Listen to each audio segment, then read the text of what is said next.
The following program is sponsored by CBN. Coming up, children are coming across our borders Kids should never have to stay in a tent city. and being taken from their parents. Kids are hearing about this, and the parents are still sending them. And now these families are picking up the slack where governments have failed. Obviously, kids being separated from their parents is not God's vision. And then, Next thing I know, he was coming on to me, he was trying to kiss me. a 12-year-old is assaulted. I don't know at 12 years old how to turn around and say, look, Mum, I did this. And that was only the beginning. It's this world that you don't even know how you got there. How she broke free from her traffickers. No one knew what to do with me. On today's 700 Club.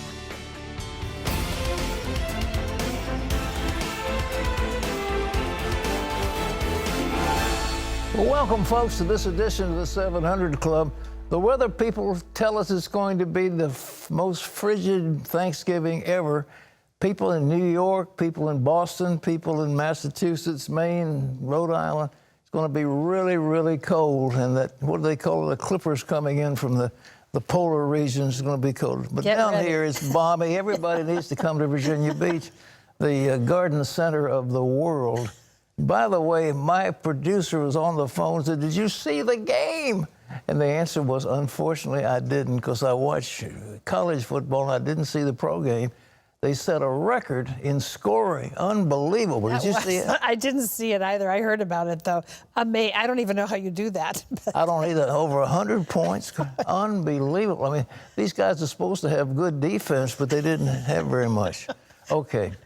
Well, there's a Republican senator in Iowa who said her great talking point when she runs, she's the only candidate who can castrate a bull.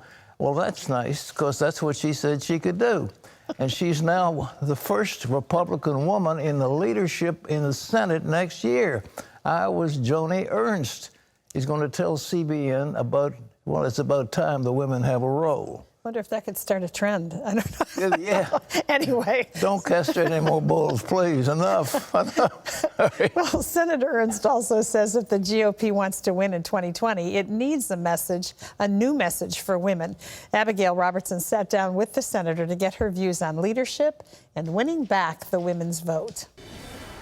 Next year, Senator Joni Ernst becomes the first female on the Republican Senate leadership team in nearly a decade, and she says it's about time. We need to be reflective of our constituencies, and having all males on the leadership team is not reflective of our society. Are you worried at all that Republicans are losing the support of suburban women? Well, that was one of my great pushes when I ran for leadership as well, is that we do have to communicate clearly to our constituents and suburban moms and women everywhere, whether they are in suburbia, whether they are in the rural areas.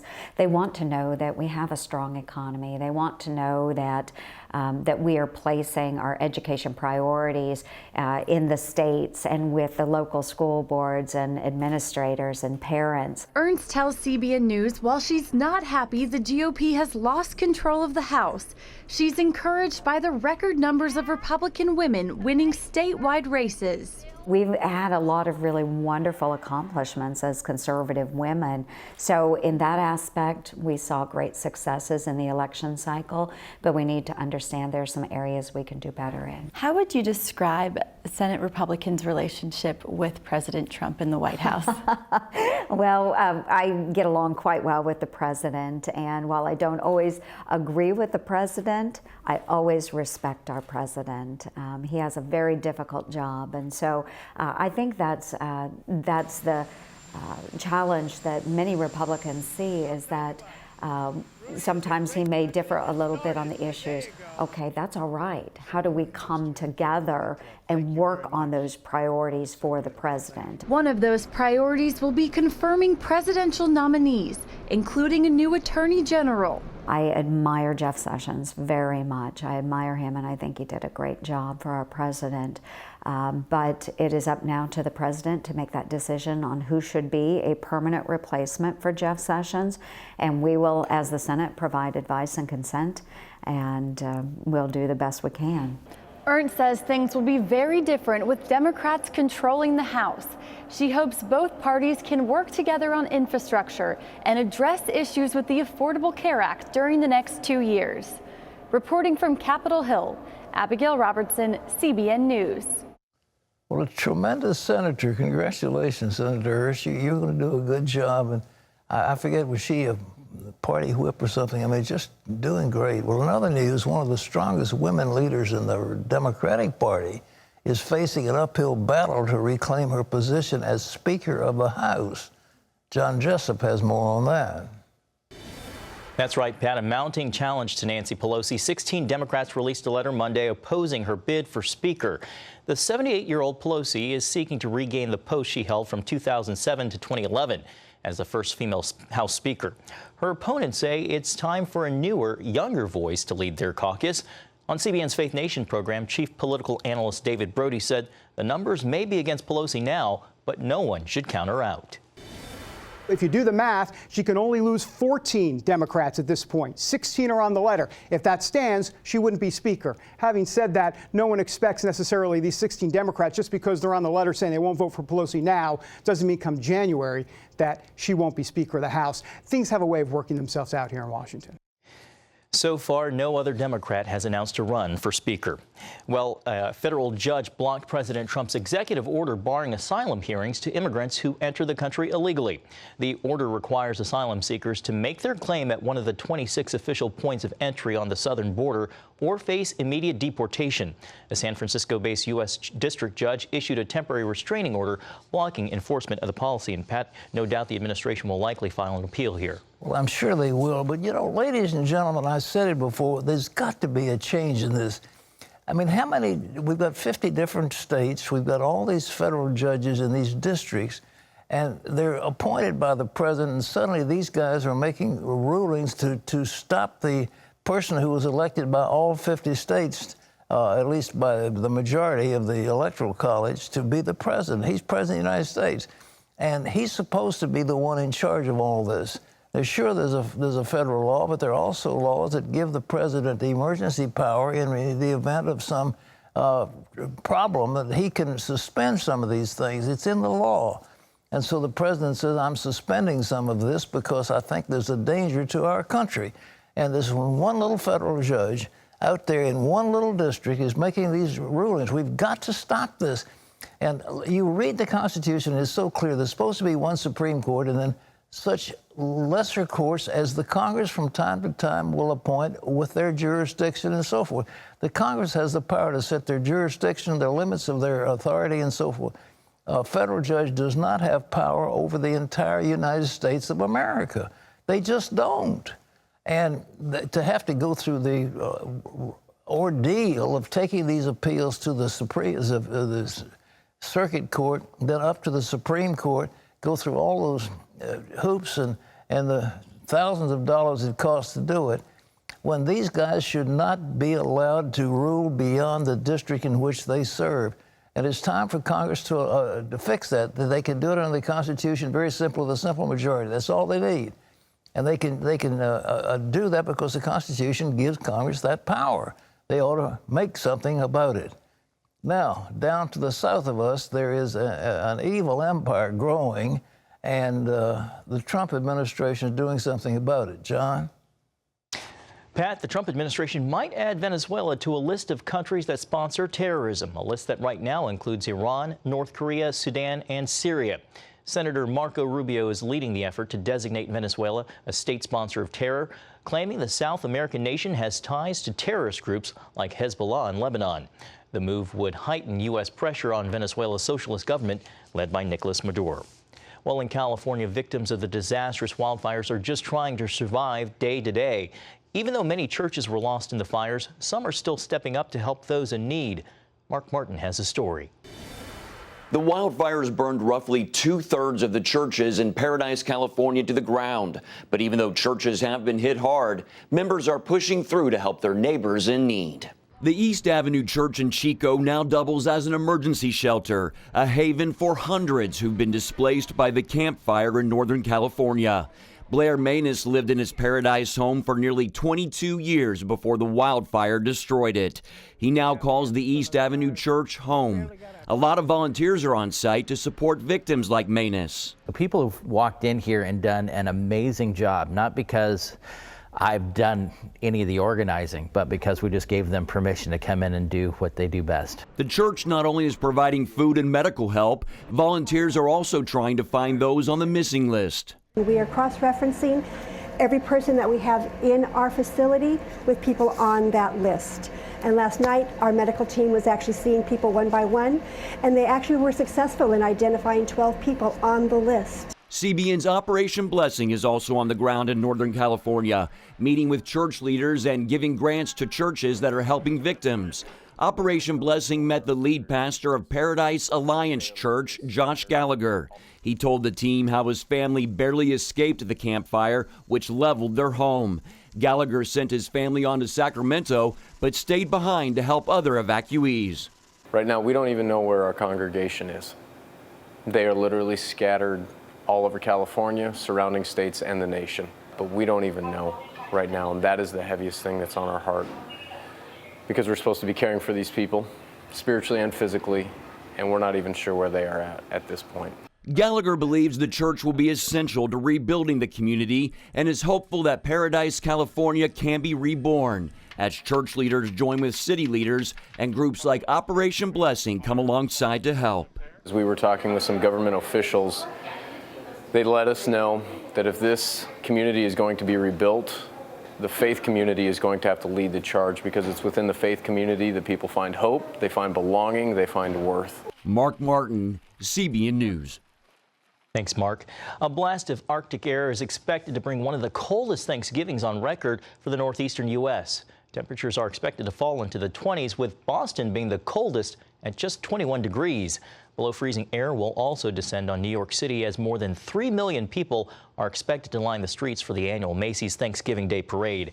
Chilling winds are also expected to reach 30 miles an hour. It will be the coldest Thanksgiving since 1996. Well, the NFL's Game of the Year exceeded expectations Monday night. The Kansas City Chiefs and the Los Angeles Rams put 105 points on the board, making it the highest scoring game in the history of Monday Night Football. It's also the first where both teams scored 50 points or more, and the first where a team scored 50 points and still lost. In the end, the Rams won a game that saw 6 lead changes. And Pat, this is one for the history books. It is indeed. I wish I'd seen that. I watched the college thing. I was seeing Ohio State and Maryland. It was an extraordinary game, tied. Yeah. And then Ohio State pulled it up by 1 point. But that was an incredible game. Oh, man. Well, our salute to the Chiefs and the Rams. I mean, it was a great game. I guess with this weekend coming up, we better stay glued to the... They better. Well, it's going to be cold if you wherever. Yes. But I see these guys playing in the snow. I don't know how they do it, but in any event, I don't think it's going to be... I don't know about the New England Patriots. They have not been showing too well. They were the great champions. They're having trouble. This weekend will separate the men from the boys, temperature-wise. Will it? Okay. Sure. Well, coming up, after a journey of hundreds and hundreds of miles and a long plane ride to an unfamiliar area, immigrant children are arriving in the United States and winding up on Silas and Corinne's doorsteps. With it, and until you are tucking that crying kid in at night and hearing their stories, like, you don't understand the magnitude of what they're going through. See how foster families like these are reframing the national debate about our borders. That's next.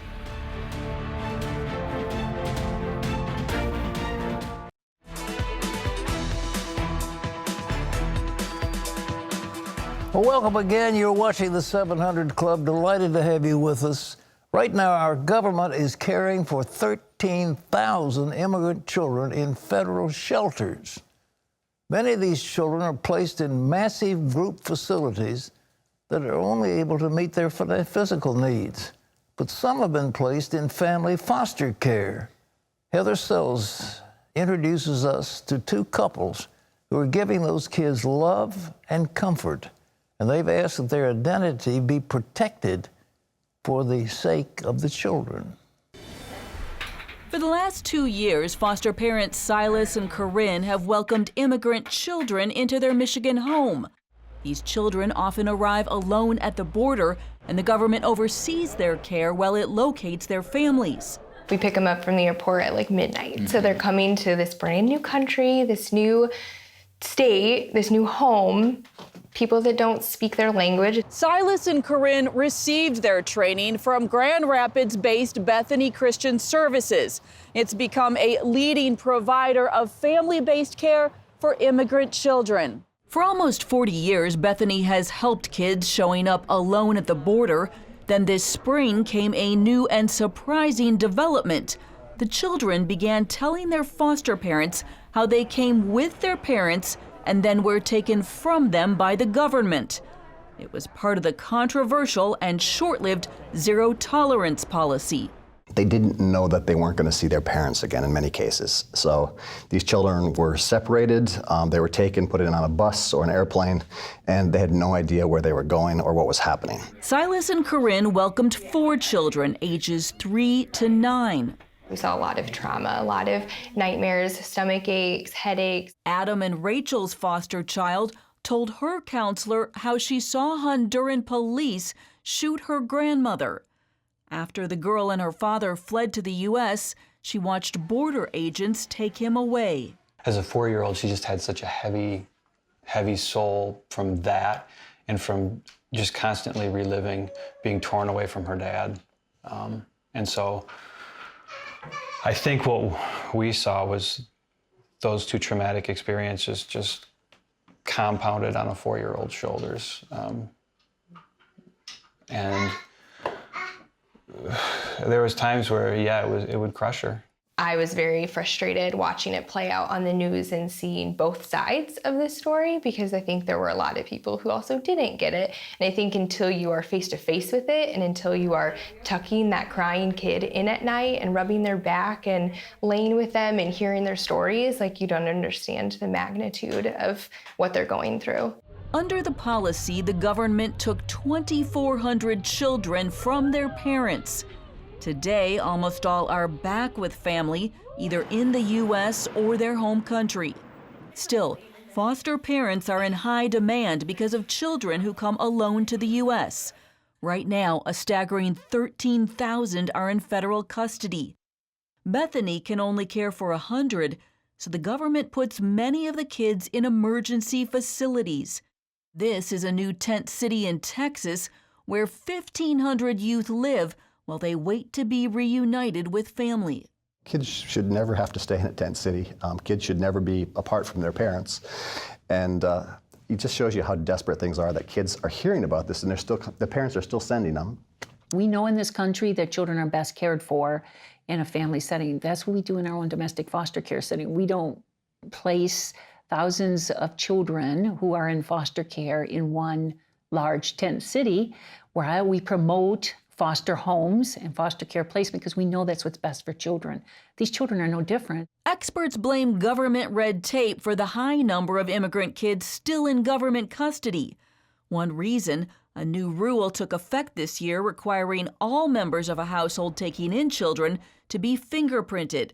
That has increased the wait time. Now the Trump administration has changed that rule, and there's hope that the number of kids in shelters will drop.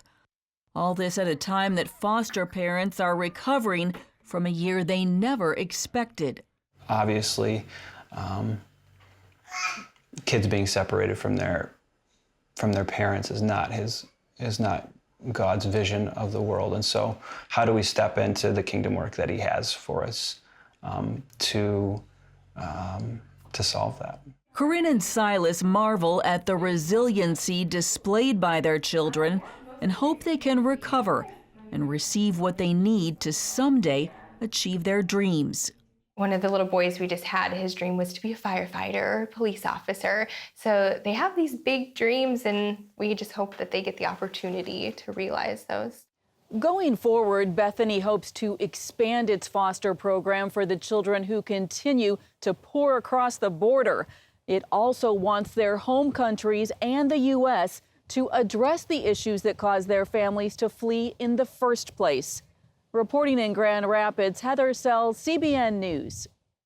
tragic situation. But ladies and gentlemen, we have to understand the root cause of what's been going on. These parents have been told that if you come to the United States with a small child, you have better chance of getting in. And the parents are using their children as pawns in the game to gain access to the United States. And a lot of this problem was fostered by a previous administration of the United States government. And the idea was, we're going to open our borders, don't worry, you come here and you'll get in. Well, we can't do that. No country can just have unlimited access to its facilities, to its borders, to its health care, to its education, et cetera. You can't do it, you can't afford it. But nevertheless, that's what's here. And these poor children, and how the foster parents get along. I mean, if they don't speak Spanish, these little kids don't speak English, how are you going to communicate with them? It's going to be very difficult, and you can imagine how terribly traumatic. So the children need a lot of love, and obviously an institutionalized setting in a great big holding tank is not the place for little children. But their parents are doing it to them. I hate to say it, but the parents are using the children as pawns. And we've got a problem. And so the thing is, we have a Congress, and Congress should deal with this immigration. It is very a hot button politically, but there's got to be comprehensive immigration, and then we've got to send the word to Latin America and all over, here are the rules, and this is the way it's going to be, and there is no exception. Once we do that, then these people will stop playing these games. But the children, little innocent children, are suffering. And so I congratulate those folks that are foster parents and the church that's taking them in. God bless you. You're stepping up to be the Lord's hand extended. Okay. Well, still to come, we've got your email questions. Sandra asks this: if a person is saved and then gets the mark of the beast, will they lose their salvation? Pat will answer that and more coming up next. Don't go away.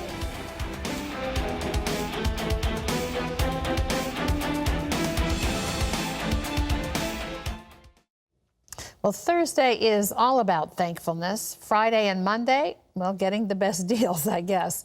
But Give Back Tuesday is a day when we can be part of something life-changing for many, many people in need.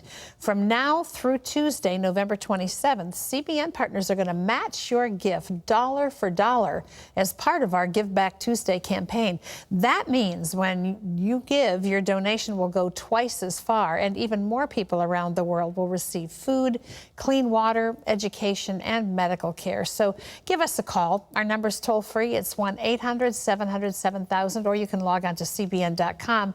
And this holiday season, remember to give back, because so many people need our help. And today, through this next Tuesday, we're going to have an opportunity to have everything we give matched dollar for dollar. So we thank you in advance for your giving. Ready for some email? All right, let's go for it. Okay. All right. This first one comes from Sandra, who says, regarding once saved, always saved, during the tribulation, if a person gets saved first, then gets the mark of the beast, will they lose their salvation? You know, I think people spend too much time fantasizing on this stuff out of Revelation and the mark of the beast and all that. I mean, during the tribulation and so forth, I think we've got a false theology. When the Lord comes back, that's going to be the rapture. He's going to come back, and he will take those who are his to be with him, and that will be the end of things. That will be the beginning of a whole new kingdom, a whole new era of life. And we're worried about the mark of the beast. What is the mark of the beast? It has to do with your hand, your mind, and you know, it's this Antichrist thing and so forth. But, you know, why are you worried about that? I just don't think that if you're serving Jesus, just put your mind on him and don't concentrate on all this peripheral stuff, and that's what it is. I mean, you know, it's peripheral. It takes our focus off of what it should be. It does. What's important is serve the Lord. Be faithful till I come back. That's what he wants. Then you'll get a crown of life. All right. This is Ed Pat, who says, if two people love each other and together stood before God and proclaimed their loyalty to one another, could this be considered a marriage? Could two people live a godly life together without committing sin if they didn't go through a church wedding? Oh, I don't think there's any question about it. I mean, if you really commit yourself, there are all kinds of marriage things by having the community around you, it has a tendency to solidify. You know, if there's anybody who can, raise an objection why these two should not be joined together and married, let him speak now, and so all that. But I mean, the whole idea is your friends, your family are coming together, and if you have a license, you've got the state saying, we solemnify this union. If you don't have any license, you don't have any legal authority, then it's kind of like get out the back, Jack, and slip out the, Lee. Yeah, and make yourself free. You can get out anytime you want to, and I think it's a mistake. Is it legitimate marriage? It can be, absolutely, but I don't think it's wise, all right? Okay, this is Jan, who says, I'm trying to do the right thing by honoring my parent. However, my elderly father is mean, hateful, and so nasty to the point of, I believe, possessed by Satan. He regularly screams and cusses at me, calls me an idiot, and tells me to rot in hell. My sister has written him off. He throws things at me, and I cannot be around him anymore, so my husband takes him food. Will God look down on me for not caring for him? I don't think so. I mean, the idea is, honor is the term in Greek means give weight to them. He's the guy that is your father. You only have one. You only have one mother. And you need to honor your mother and father, that your days may be long in the land the Lord your God gives you. But at the same time, it sounds like to me he's in dementia. He's got some kind of a mental problem. He's not himself, and so you can just kind of like treat him as a crazy person. But, Well, sometimes also, don't you think when people hormonally get out of whack as they age, they get angry about aging and life and being diminished? It's more than, but I mean, you can have senile dementia and I mean, you can have an early onset of Alzheimer's, all kinds of problems. And it sounds like he's got that. Yeah. So should you subject yourself to that kind of abuse? No, you really shouldn't. You shouldn't have to. Yeah. But you honor him, and the Lord used the concept of giving to those who, you take care of your parents. And you remember the ones that said, well, what's due you is, quote, Corban, which means it's dedicated to the temple, therefore I don't have to support my mother and father. You owe to support him. So the idea of giving him food, help him, take care of him, but you don't have to sit around for his abuse. You really don't, and the Lord will not hold you accountable on account of it, all right? This is Meredith, who says, is it wrong to be baptized twice? When I was baptized, I wasn't living a true life to what I should have been, but somewhere I also heard that you should only get baptized once. Is it okay if I do it again now that my heart is right? Well, you're looking at somebody who did it twice. So when I was a kid, I was in the Baptist church, and I went forward and shook the preacher's hand, and then I got baptized. But I really wasn't born again. And till later on, I was born again, and then I wanted to be baptized in the Holy Spirit. I wanted more. And so I submitted to baptism because I wanted to be filled with the Holy Spirit. But, Many people also that have been baptized get baptized again in Israel when we're near the Jordan River. Oh, man, well, I baptized 59 people on Christmas Day. Exactly. Ben Kitchell and I, 59 people on Christmas Day. I was standing in that river baptizing people on Christmas Day. So, sure, I mean, there's nothing wrong with that. I mean, I think it's a symbol of death and resurrection, and to die and then be resurrected 2 or 3 times is silly. But if you didn't know the Lord and you got sprinkled or you were immersed or whatever happened to you, I think when you find the Lord, this is an important thing to do, to be baptized, but it's not necessary for your salvation. Paul said, I don't baptize people. I came to preach the gospel. He baptized a few, but my big call was to preach the gospel. All right, what else? Okay, this is Dee, who says, about a year ago, my friend rushed to get married after having been divorced and raising a family for 20 years. Since then, she's been miserable due to finding out many things she didn't know about her new husband. First, she found out he was impotent. Then he needed help with the loan, and she co-signed, making her behind on her bills. Now she found out he's a smoker. She did not know that he occasionally had a drink, but now she did know that he occasionally had a drink, but now she's finding liquor bottles all over the house, and he's often passed out on the sofa. What should she do? Since they haven't consummated their vows, do they have a marriage? I don't think so. You can, I mean, the impotence thing, if you haven't consummated the marriage, you can get an annulment. Just ask for an annulment, get a legal annulment, and get out of that relationship. You made a mistake, so Because the fact that he's impotent and a drunk and all the rest of it. I mean, you've got all this. They've used the term in the law, fraud in the inducement. There was fraud in the inducement, but in terms of marriage, if the marriage is not consummated, then it can be annulled, and I think that's what you ought to have. Ask for an annulment and get it done quickly. Okay, this is Martha, who says, well, I've been going through an oppression for 23 years. I've been going through deliverances with my local church and other ministries, but somehow I don't get delivered. Why wouldn't God deliver me of this? Well, I don't know if that's what you have. You know, depression and so forth, there are many causes, and I think you need to have something done. Terry talked earlier about hormonal imbalance. Get a full scan. Go to an endocrinologist who can give you a full scan of the stuff going on in your life. So make sure there are no physical causes. And then if it's demonic or something, get a group from the church who believe in deliverance to pray and to set you free. But I don't know what's wrong, and I don't know enough about you to tell you, but I would counsel anybody that's having continuous depression. There may be physiological, endocrinological problems, and I think you ought to see an endocrinologist and see what if you can't get a complete blood workup and hormonal workup. See what you got, okay? Okay, this is Emily, who says, I'm hearing doom and gloom from ministers about the Democrats having the House. Is God still on the throne, or did I miss something? Why did these men and women tell us to walk in faith, but when it comes to Washington, D.C., they're throwing faith out the window and embracing fear?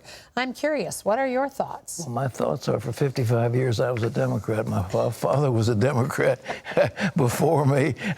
In the old days, we were all Democrats. So being a Democrat isn't necessarily something evil. So I think, you know, it's a question of policy, but God hasn't given up on America, but it takes a lot of praying, and, you know, but there are plenty of evil in Republican as well as Democrats, you know. They're human beings. And exactly. Anyhow, so.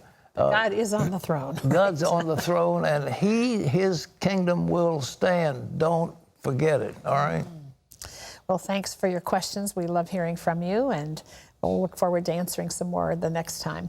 Still to come, a girl who was drugged, she was abused, and pimped out all within the span of a week. He told me that I had to start modeling. The first day it was with clothes, the second day it was without clothes, and I think by day 3 or 4, you know, you're sleeping with different men, and it's this world that you don't even know how you got there. That 1 week was part of a 6-year disconnect from reality. See how she broke free. That's later on today's program.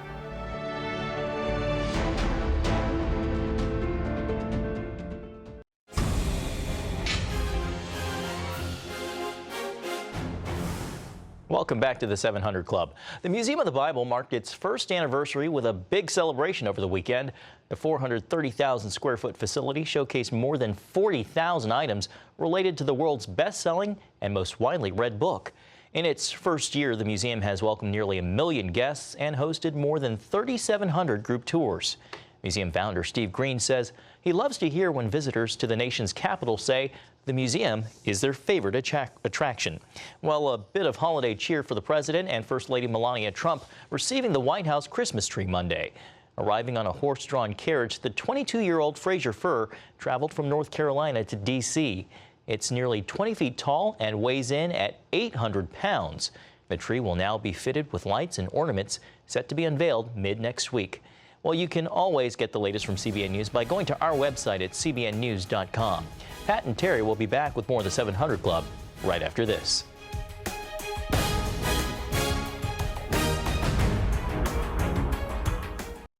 Well, folks, we want to give you as our gift, but we want you to give a gift to CBN to help us help others.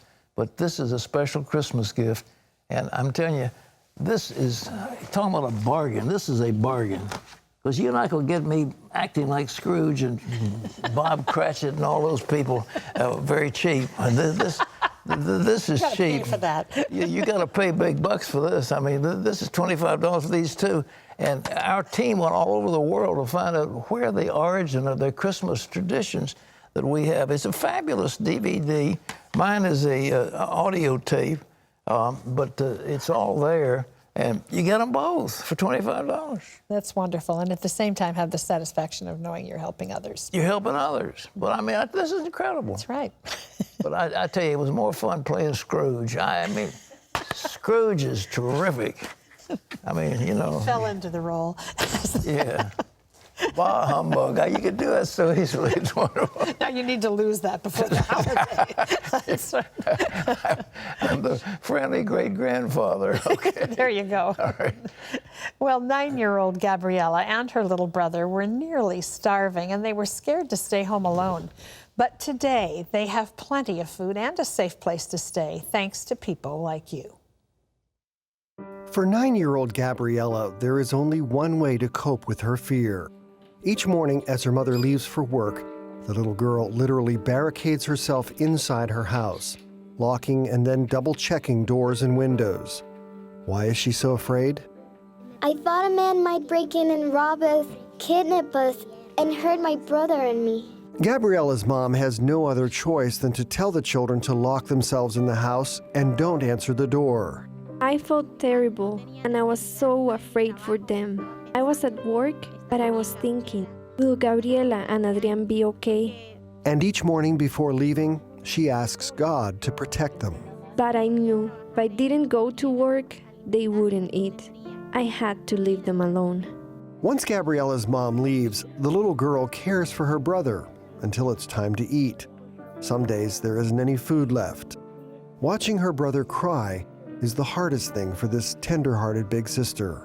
I would try to tell him, Adrian, there is no food, and sometimes I'd start crying with him too. Many times I'd ask God to help us. One Sunday after church, the pastor stopped Gabriella's mom and told her some good news. CBN's Orphans Promise would now be giving help to single moms with children right in their community. The program provides a safe place for children to go during the day while their moms work. We also give the kids breakfast and lunch. For the older children like Gabriella, a chance to go to school. As for Gabriella's little brother, there's free childcare and a chance for him to play with other kids his age. Now, from Monday through Friday, my children are in that home so I can work. My kids can go to school, and after school, they can come home to be with me. Thanks, Orphans Promise. I am no longer sad and afraid for my little brother. Thank you, 700 Club members, because it's your generosity, your kindness, your compassion that makes that possible. It's just one of the outreaches of CBN all around the world.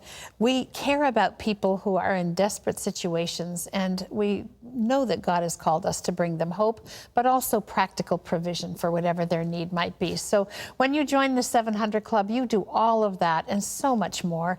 If you haven't joined before, this holiday is a great day to do it. You know, we're talking about Give Back Tuesday starting today and going through next Tuesday. What a wonderful chance for you to make a difference in the lives of other people, knowing that your gift is matched dollar for dollar. When you join the 700 Club, what does that look like? Well, it's 65 cents a day. That's a commitment of $20 a month.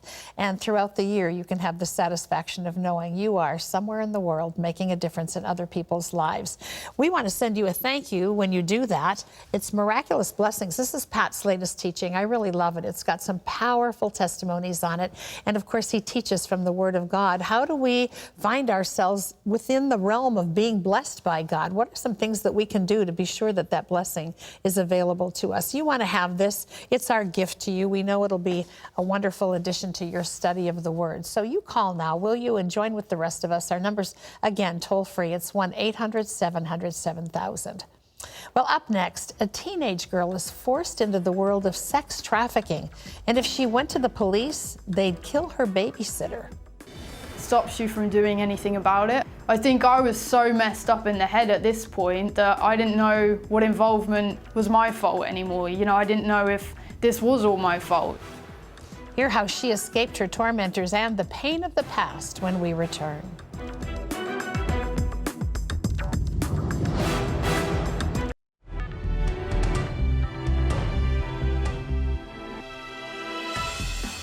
We have some tragedies and some hope on this program, and I've got one that is, it breaks your heart, but you realize that there's something like a million girls are human beings trafficked every year around the world, 1 million of them, suffering people put into bondage and slavery. Well, even before she was a teenager, she had been raped by an older man.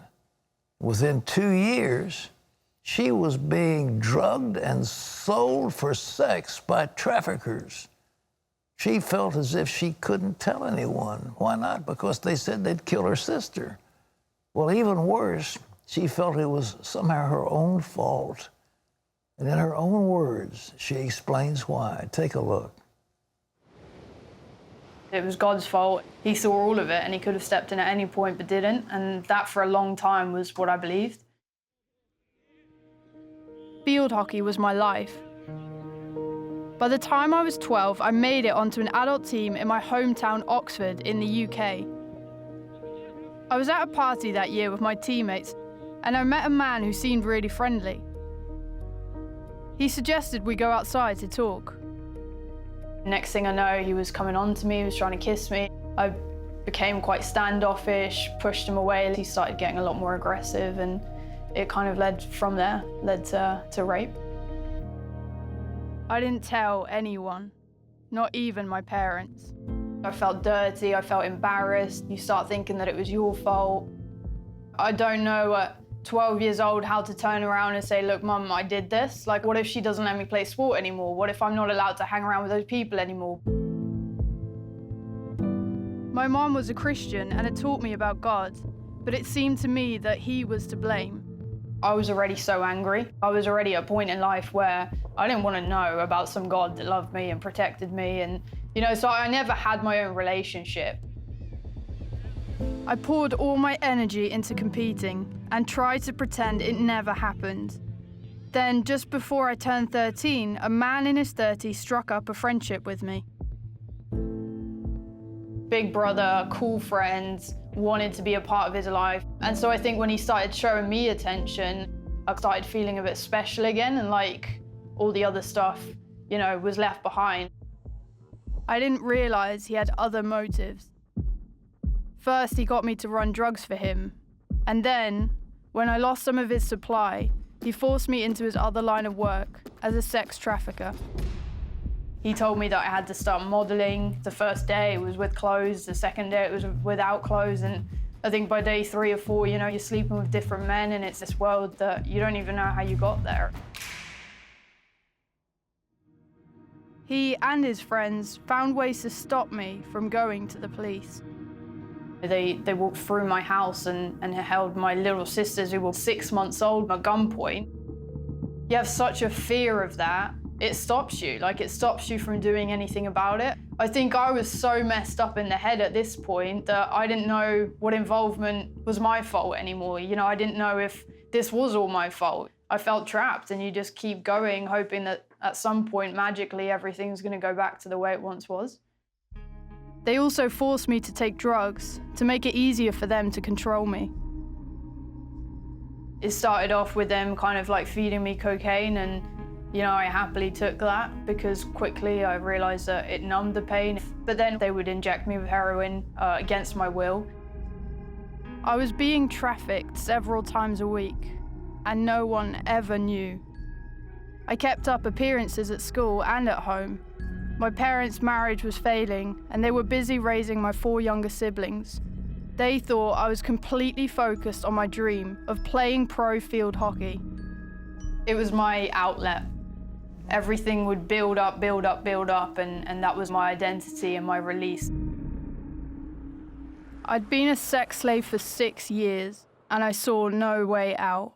I remember having times where I really cried out to God in complete desperate and hopeless times of just get me out of it. If you do exist, take me out. And if you do love me, why are you doing this to me? Then, when I was 18, my abusers were tipped off about a police raid and they panicked. I remember all the lights coming on, a lot of shouting. Someone dragged me out the bed and threw me in the back of the van, dropped me outside my house, said, if you ever speak of this, we know where your family is, we always know where you will be. I was out of the trap, but I wasn't free, not even close. I was playing for the international field hockey team, but I was still addicted to cocaine. And the trauma of the past 6 years had left me with a disorder where my mind disconnected from reality. I'd have absolutely no memory. I wouldn't know who I was. I wouldn't know where I was. I'd be found 30 miles away. No one knew what to do with me. Psychiatric treatment didn't help me. I was so angry, and I just wanted someone to blame. I've blamed friends, I've blamed people that should have seen, I've blamed myself. There's been so many cycles of different people I've blamed, and then I think the biggest person I blamed was God. Over the next couple of years, I started to open up about my past to people who I really trusted, and many of them were Christians. I encountered people that were so full of joy, so happy, on such a level that I'd never experienced, that for the first time I was like, there's more to life than just what I've gone through and how I feel right now. By the time I was 22, I was living with a Christian family, but when they found out I was doing drugs, they gave me an ultimatum that really shook me.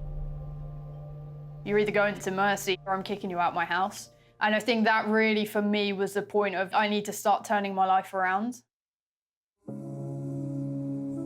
Mercy UK is a Christian residential home in Yorkshire, England, that helps women in crisis put their lives back together. It was there that I really began to heal both physically and spiritually. I read a book called Is God to Blame? For the first time, I really understood that God wasn't some evil man up in the clouds looking at what was happening to me. God cried with me, and that pain for him was probably even more painful than it was for me. And I fell down on my knees, I started crying, and I asked for forgiveness. And I was just saying sorry over and over again for blaming the God that loves me more than anything else on this planet. I started building up a relationship with Jesus, I started understanding who God was.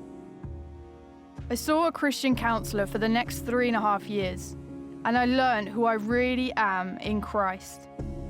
You start walking like someone else. You start walking of someone that wasn't once trafficked and abused every day, but actually someone that has a purpose for their life and, that's gonna do great things in life. A few years after that, in 2016, while I was on vacation in Greece, I met Brian, who's a senior chief in the US Navy. We got married just over a year later. I have peace now because I know God always had a purpose for my life. I'm accepted. I'm at a place today where I'm forgiven, I'm free, I'm without blemish, without fault, and everything I do, he wipes clean. Isn't that wonderful? Everything I do is wiped clean. I'm accepted, I'm forgiven, I'm clean. Can you imagine what she went through, being trafficked over and over and over again as a sex slave, being injected with drugs, kept high on drugs, being threatened with the killing of her beloved sister if she got out of hand? I mean, what a horrible life, what a horrible existence. And of course she blamed God, she blamed everybody. But she found out something else, though, that God really loves you. And the thing about him is he can take all of the stuff in the past and he can wash it clean. I can wash you and make you clean. I can completely take away the stain of sin. I can take away the anguish that you have experienced. I know what is there. I have experienced it. I have felt your pain in my body. I was whipped for you. I was put on a cross for you. I died for you. And I rose from the dead for you. And I'm going to come back again and redeem you and take you unto myself. That's what God promises. The dead will be raised incorruptible and be given a new body. It's going to be wonderful. And she went through something that the average person can't comprehend, but it happens over and over and over again. As these girls are treated like property, they're mistreated, misused, and abused.